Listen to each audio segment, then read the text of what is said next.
It begins not with peace, but with horror. Lorraine Warren sits in a seance at the infamous Amityville house. She hopes to understand the murders that stained its walls. Instead, she slips into a vision. She sees herself with the shotgun in her hands, reliving the killings. She walks down the hallway, and in the mirror, she encounters something far darker. A pale figure in a nun's habit, eyes glowing with evil. The entity whispers a name she cannot hear, and then Lorraine sees Ed, her husband, impaled and dying. She screams and collapses.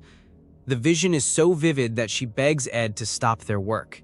She is terrified that if they continue, one day the vision will come true. Meanwhile, across the ocean in Enfield, London, a different family is falling into darkness. Peggy Hodgson, a single mother of 4, tries to raise her children in a cramped council house. Her youngest daughter, Janet, begins to feel strange things at night. Her bed shakes, the TV turns on by itself. The sound of knocking echoes through the walls. At first, the family brushes it off, but soon the activity becomes violent.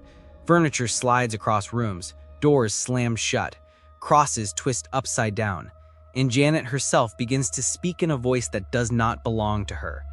A deep, rasping voice of an old man who says the house is his.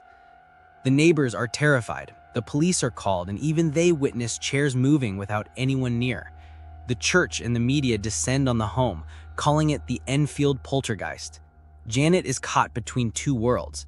She levitates in front of witnesses, she's thrown across rooms, she cries for help in a guttural voice.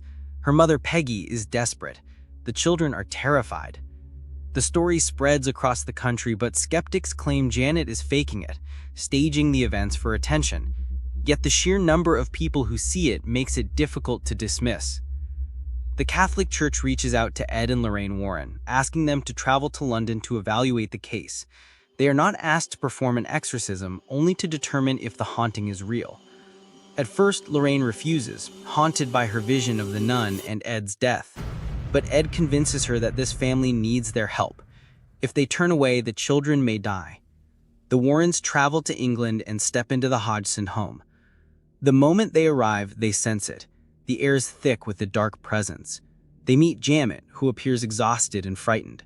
Ed tries to comfort her, but is unsettled when she suddenly speaks in the harsh rasp of Bill Wilkins, an old man who once lived in the house. Through Janet's body, Bill insists that it is his house and he wants everyone out. The Warrens investigate and gather evidence, but Lorraine feels something far more sinister lurking beneath the surface. The haunting grows worse. Janet becomes the focal point of the attacks. She is pulled from her bed, dragged across the floor, and even forced to levitate in front of her family. The house shakes with violent energy. Ed sketches the demonic nun he has never seen before, only to realize that Lorraine has been haunted by the same vision. The nun's shadow appears in their home, taunting them both. Lorraine is convinced that this demon is behind the Enfield haunting, manipulating Bill Wilkins as a mask to hide its true identity. One night, Janet is possessed more violently than ever. She is found speaking in multiple voices, begging to be freed while the entity laughs. Ed and Lorraine realize that Janet is being groomed to end her own life. The demon is trying to trick her into suicide so it can claim her soul. During a stormy night, Janet is drawn to an upstairs window, ready to leap. Ed rushes to save her, but the window frame snaps and Ed dangles from the ledge, just as Lorraine foresaw in her vision. The prophecy of his death seems to be unfolding. In a desperate moment, Lorraine remembers the secret she discovered earlier. The demon's true power can only be broken if its name is spoken. And during her visions, she finally heard it. The name is Valak. As Ed clings to life and Janet struggles against possession, Lorraine calls out the name with all her strength. She speaks it again and again, commanding Valak to leave. With its name revealed, the demon is stripped of its power. It shrieks in rage before being banished back into the abyss.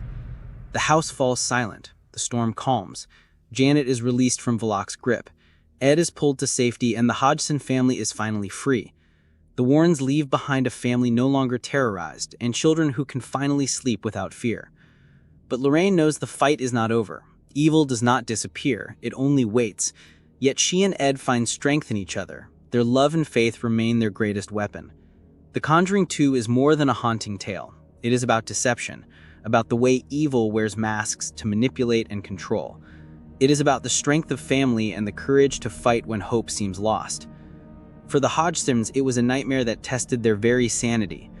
For the Warrens, it was another battle in the endless war against darkness. And in the end, the vision of Ed's death may still hang over Lorraine's heart, but together they stand ready, because love is their anchor and courage is their shield. But the haunting reminder remains. Evil does not rest, and the nun, the demon Valak, would one day return.